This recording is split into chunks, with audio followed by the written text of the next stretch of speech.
Ahí tenemos un ejemplo de lo que voy a decir ahora.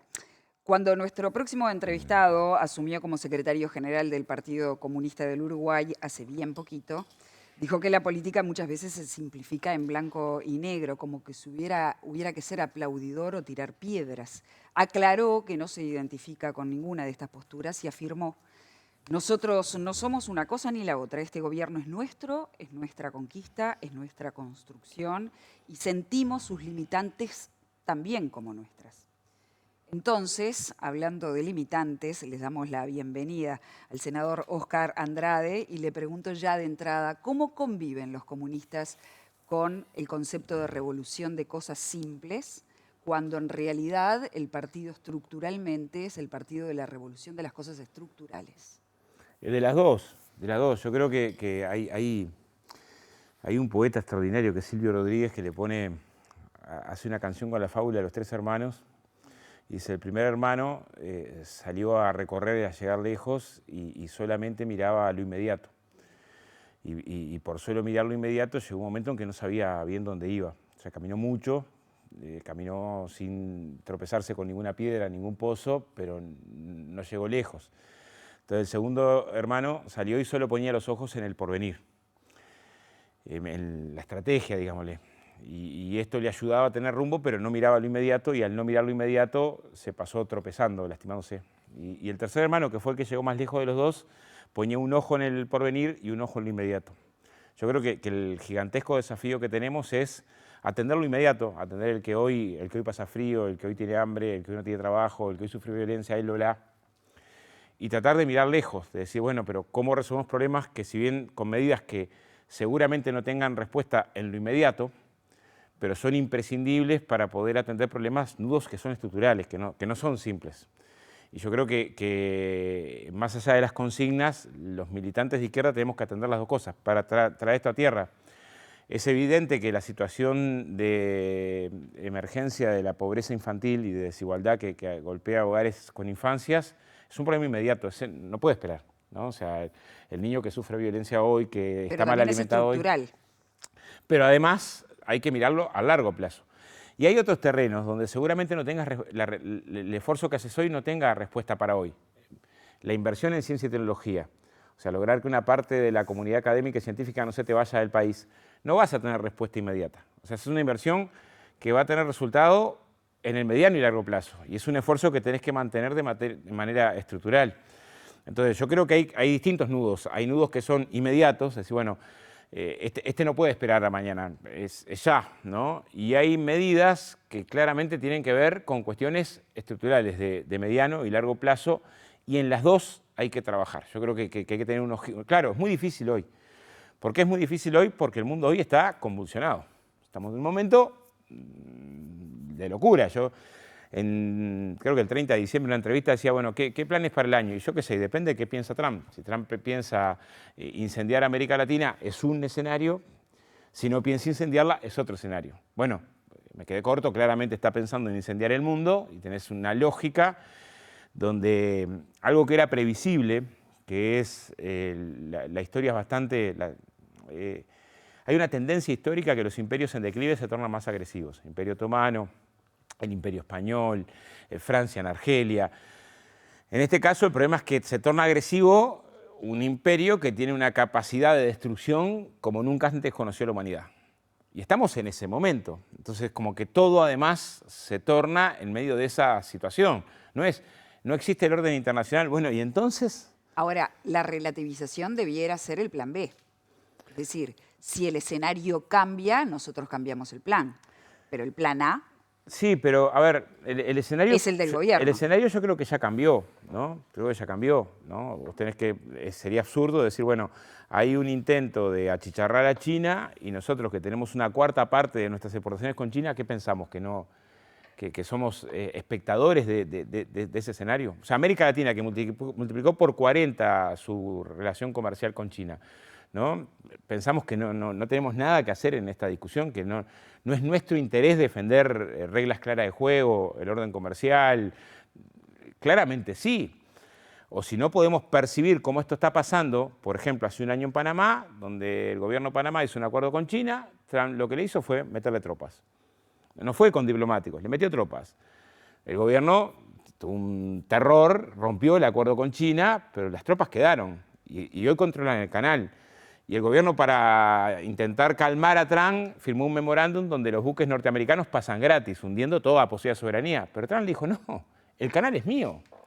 O sea, hay una lógica que si ¿qué esperamos para reaccionar? Que eso pase en Uruguay y cuando pase en Uruguay diremos, no, epa, ayúdennos, que esto que nos está pasando es brutal, o tratamos de promover una gran conversación, digamos, que intente poner racionalidad a algo claramente irracional. ¿Qué esperamos? ¿Que se quede con Groenlandia?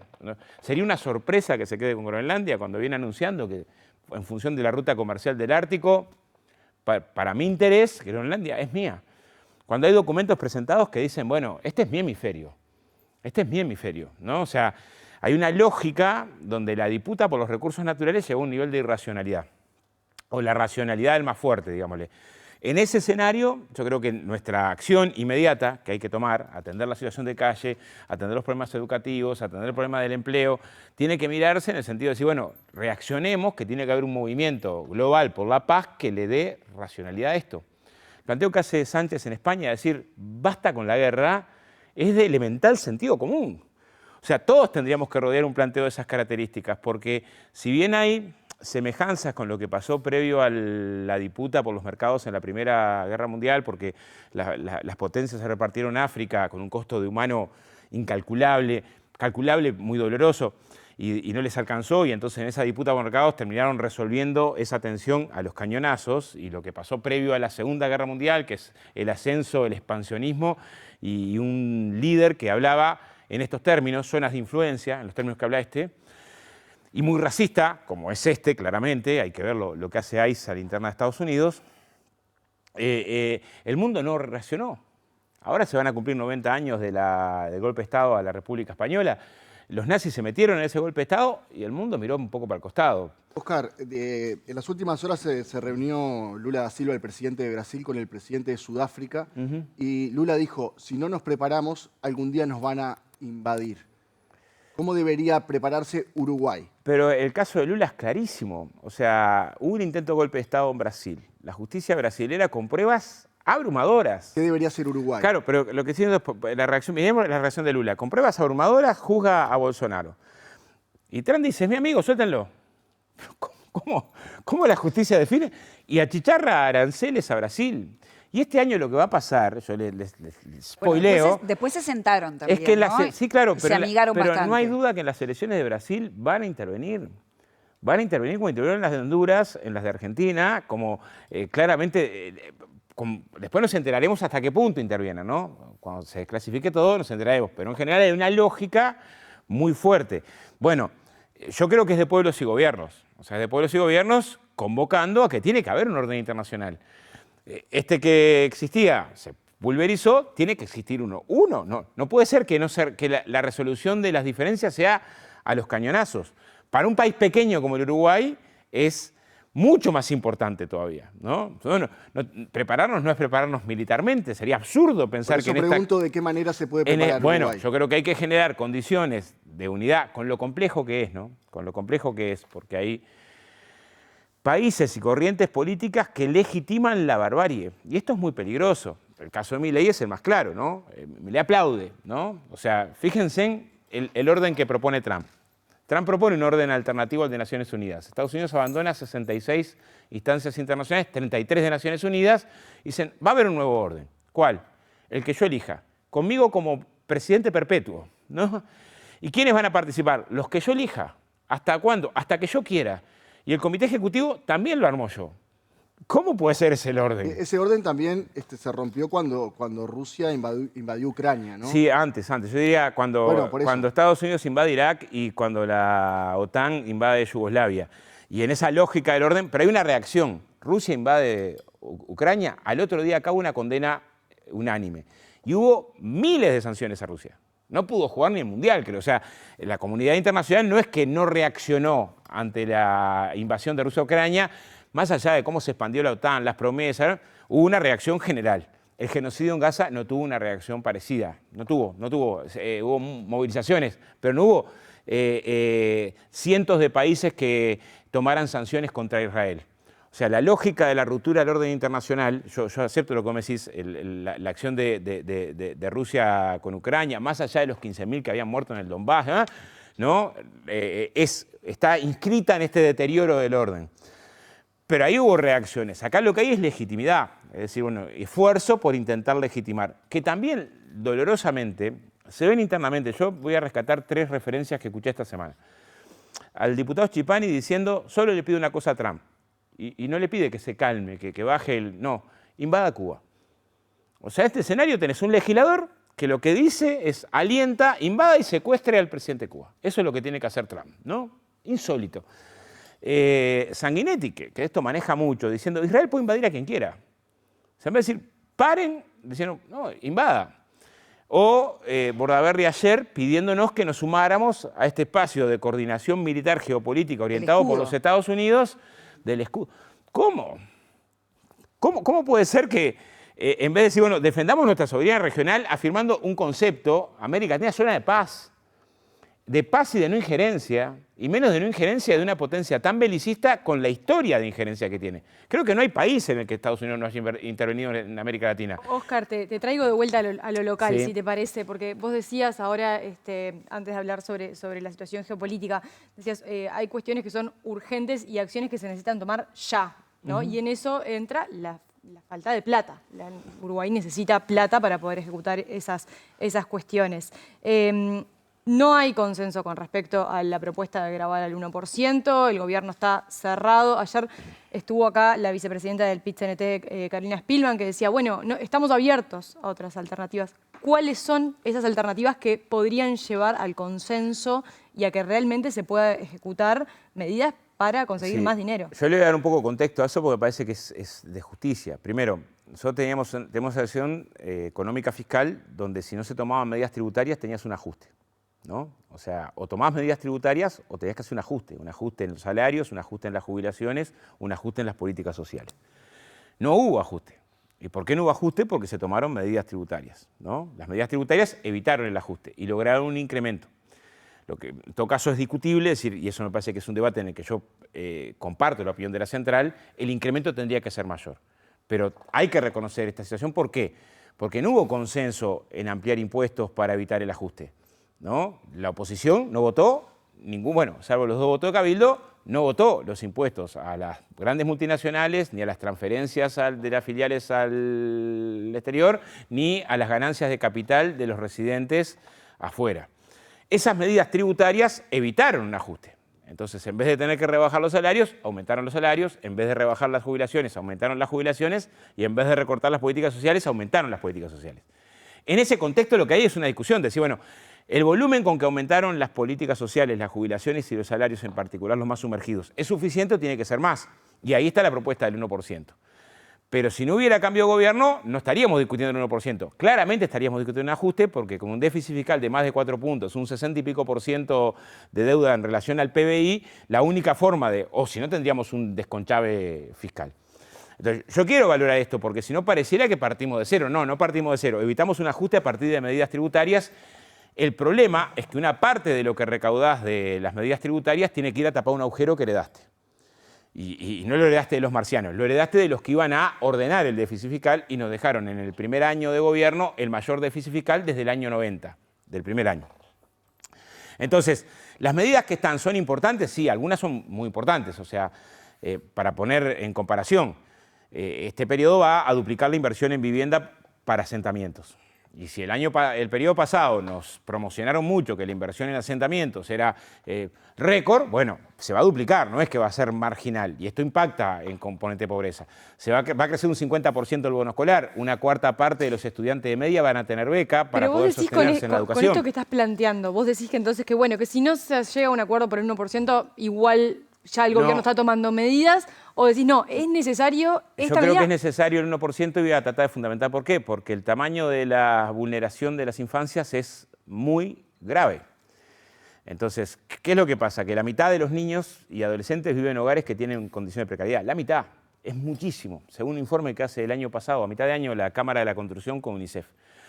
En materia de salud mental, saltamos de un 13% a un 25% en la franja de entre 16 y 18 años que se siente tan profundamente desesperanzado, tan triste, tan quebrado, que abandona todo tipo de actividad estudiantil, deportiva, todo, ¿no? O sea, los datos de violencia hacia las infancias se multiplicaron particularmente hacia las mujeres, o sea, las adolescentes en particular. Y en las adolescentes, o sea,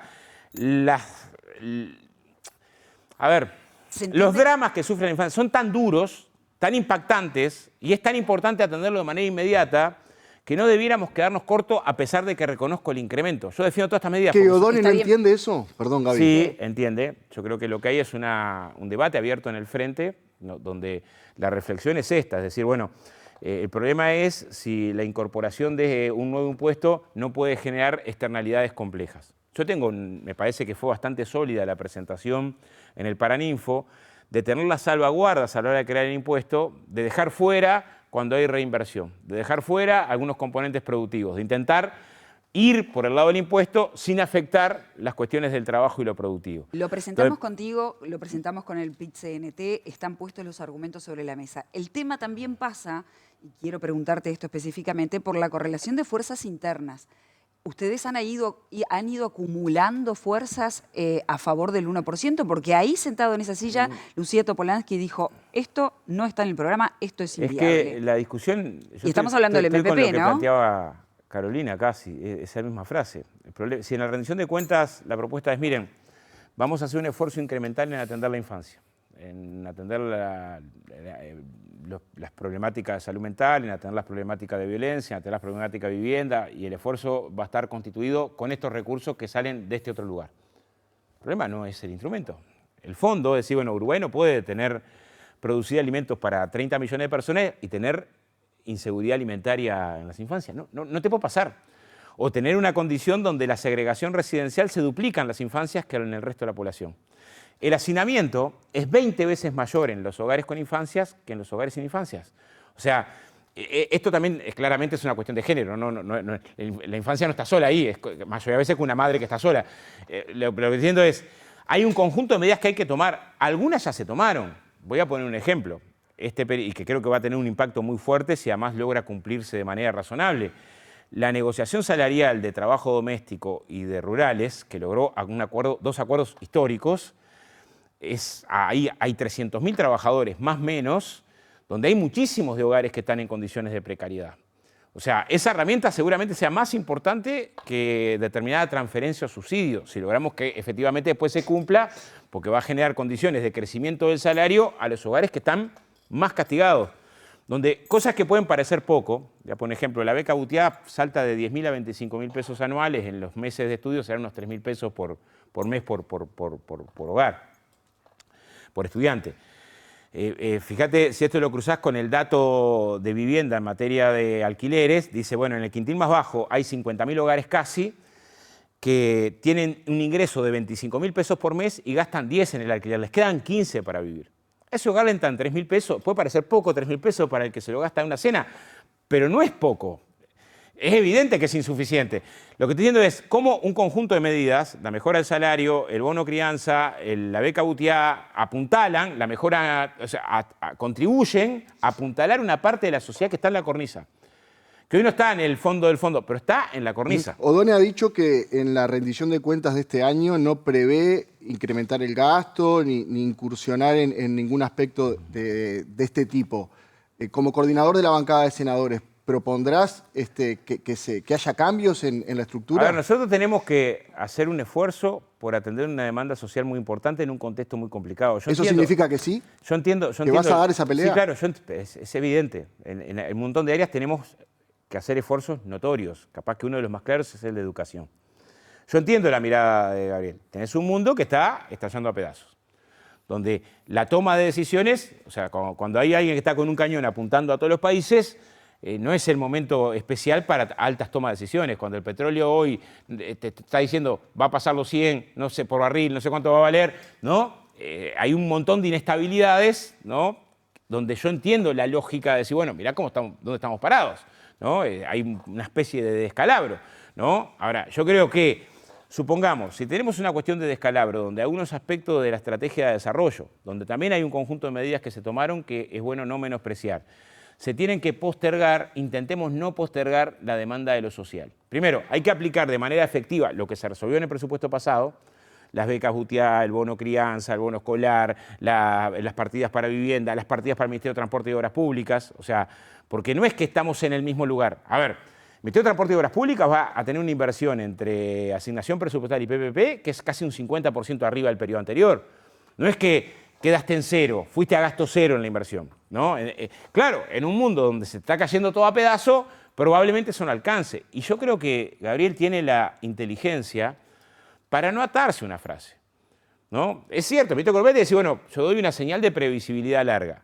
También creo que él sabe, como yo sé, que en este escenario tenés que tener capacidad de moverte en medio de un cataclismo. Y en medio de un cataclismo, lo primero que hay que atender es que está más complicado. Entonces, tener márgenes para decir, bueno, el que está más contra el piso es al que no podemos dejar caer, ¿no? Creo que es una prioridad política en la que tenemos que tratar de consensuar, intercambiando con fraternidad. Mirá,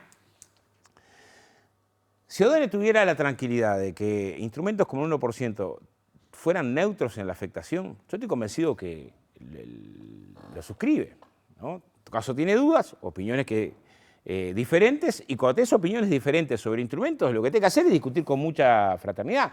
Y en eso, si se consiguen instrumentos diferentes al 1% para atender la problemática de la pobreza infantil, no estamos abrazados al medio. Por eso el debate no es el 1%, el debate es los niveles de desigualdad infantil que tenemos que tienen que resultarnos intolerables éticamente. ¿Y por qué esta discusión es tan importante? Porque anteayer, no anteayer, pero en el pasado reciente, cuando instrumentamos el plan de equidad, que tenía que ver con que la asignación familiar dejara de ser un beneficio para el trabajador en caja y pasara a ser para la madre en la pobreza, y fuera más importante para la madre en la pobreza porque había que atender esa infancia, la reacción social que tuvimos como Uruguay fue una reacción, no sé si mayoritaria, pero en amplísimos sectores hostil. No es que la gente salió a la calle y decir, por fin nos acordamos de estos hogares que estaban pasando tan mal. Yo no puedo estar feliz con el otro que no tiene que comer al lado. Una parte de la reacción fue, le están dando al vago, le están dando al piche, al que no se lo merece. ¿Por qué no exigencias mayores? En un país que renuncia a 6 puntos del PIB en renuncias fiscales a los poderosos, ¿no? O sea, también, ¿por qué es tan importante el debate sobre la desigualdad y la exclusión social? Porque también lo central es generar conciencia. Y bueno, sobre esto, ¿tenemos o no una deuda? ¿Es una deuda social o es que cada uno se salva solo?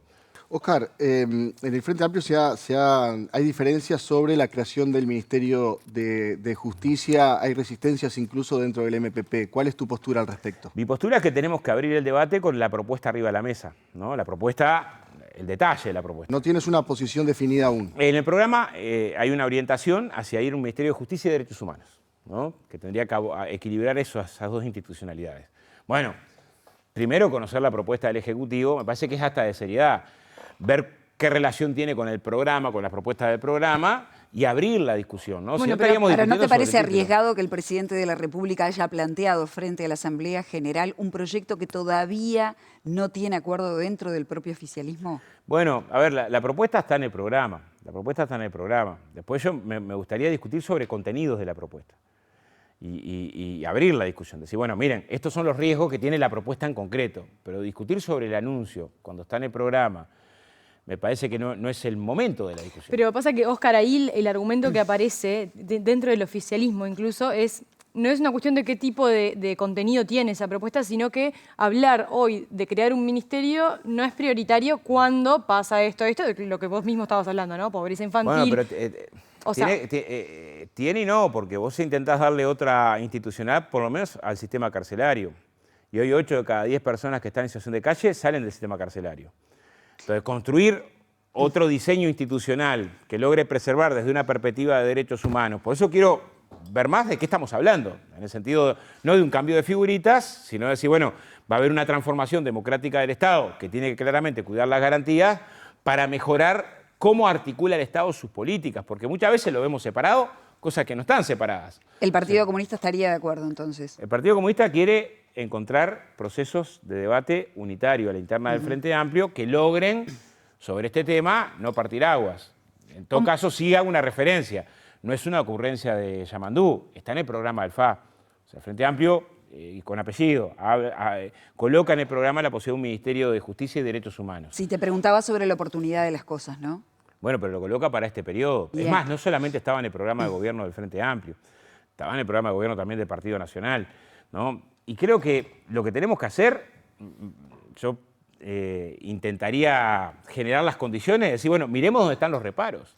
Y si de la discusión surge que no es la oportunidad o que los elementos que nos pueden complicar son mayores a los que nos puede favorecer, habrá que postergar. Bien, ¿cómo lees las encuestas que le están dando mal al gobierno? Y sí, peor a la oposición. Y yo creo que ahí tenés un malestar. En el periodo pasado yo creo que hay 2 o 3 temas que nos generaron internamente un conjunto de dificultades. Es evidente que a la interna del Frente Amplio no logramos procesar una acción unitaria entre las fuerzas sociales, el Frente Amplio, la bancada y el gobierno con respecto al genocidio en Gaza.